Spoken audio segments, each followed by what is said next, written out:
आइए आज आप सब सुनेंगे मार्गशीर्ष मास यानी कि अगहन मास कृष्ण पक्ष संकष्टी गणेश चतुर्थी व्रत की कथा।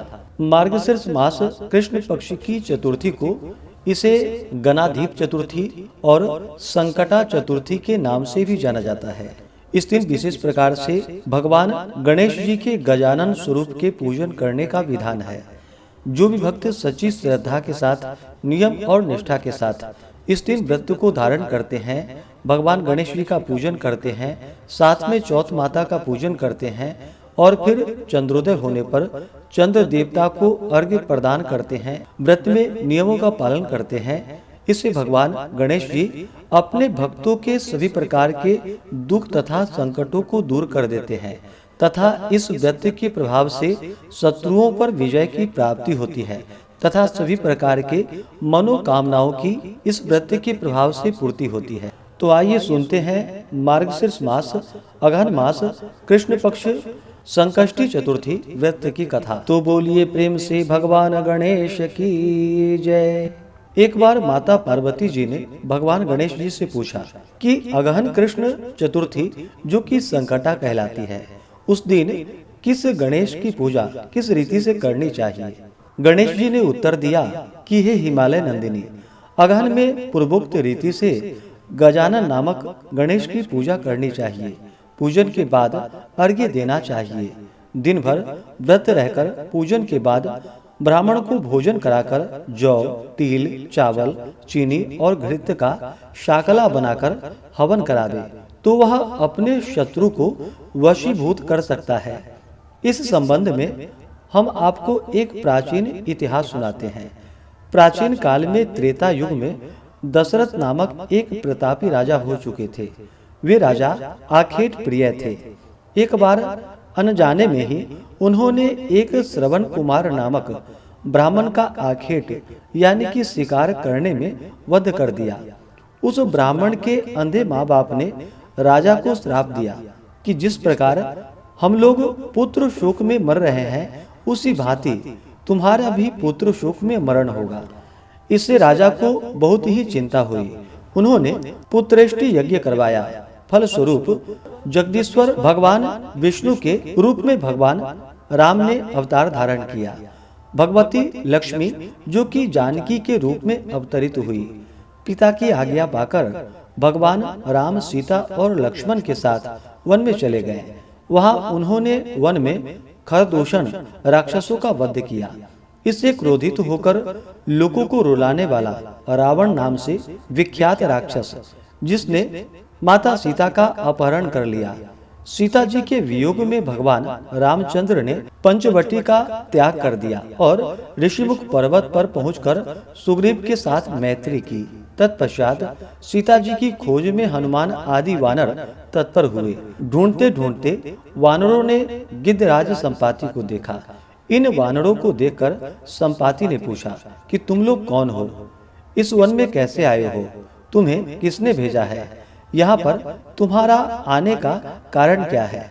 संपाति की बातें सुनकर वानरों ने उत्तर दिया कि भगवान विष्णु के अवतार दशरथ नंदन राम जी और लक्ष्मण जी सीता जी के साथ दंडक वन में आए। वहां पर उनकी पत्नी सीता जी का अपहरण कर लिया गया। हे मित्र, इस बात को हम लोग नहीं जानते हैं।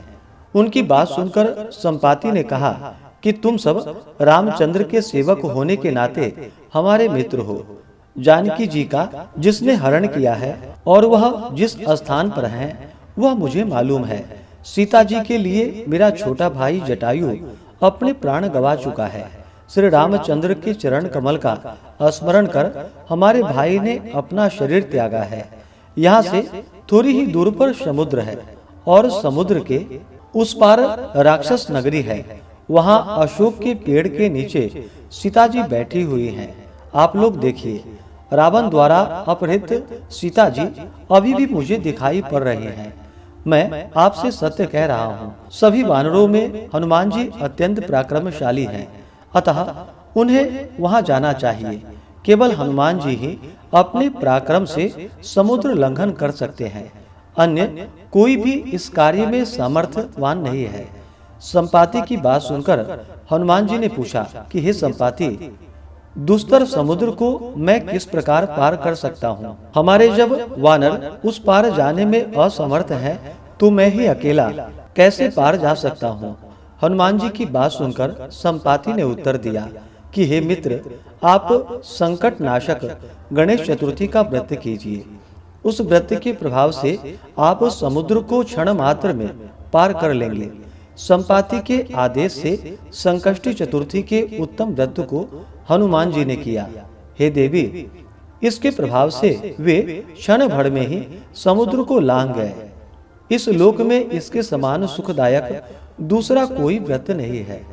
श्री कृष्ण जी भी कहते हैं कि हे महाराज युधिष्ठिर, आप भी इस व्रत को कीजिए। इस व्रत के प्रभाव से आप क्षण भर में अपने शत्रुओं को जीतकर संपूर्ण राज्य के अधिकारी बनेंगे।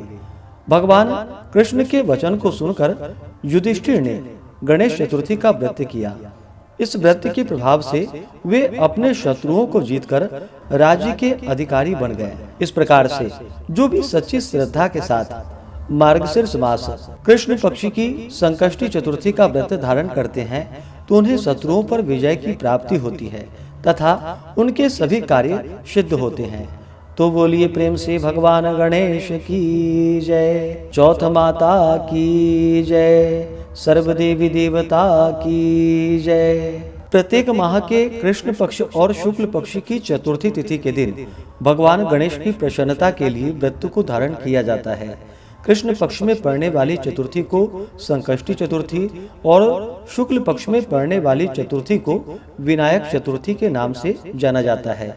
यह व्रत जो कि सभी प्रकार के दुख और संकटों को दूर करने वाला है। भगवान गणेश जी की प्रीति प्राप्ति के लिए इस व्रत को धारण करना जो कि बड़ा ही पुण्यफलदायी माना गया है। इस व्रत में दिन भर उपवास रहते हुए विशेष प्रकार से जब चंद्रोदय हो, उसके बाद भगवान गणेश जी का साथ में चौथ माता का पूजन करना चाहिए। इस दिन गंध पुष्प धूप दीप आदि से पूजन करके भगवान गणेश जी को दुर्वादल अर्पित करें, उन्हें सिंदूर चढ़ाएं, धूप दीप दिखा करके अनेक प्रकार का नैवेद्य आदि अर्पित करें। विशेष करके लड्डू मोदक आदि का भगवान गणेश जी को भोग लगाना चाहिए। जल से आचमनी करवा करके द्रव्य दक्षिणा देनी चाहिए। मुख शुद्धि के लिए पान पत्र सुपारी लौंग इलायची के साथ में अर्पित करें। इसके बाद फिर संकष्टी गणेश चतुर्थी व्रत का कथा श्रवण करनी चाहिए।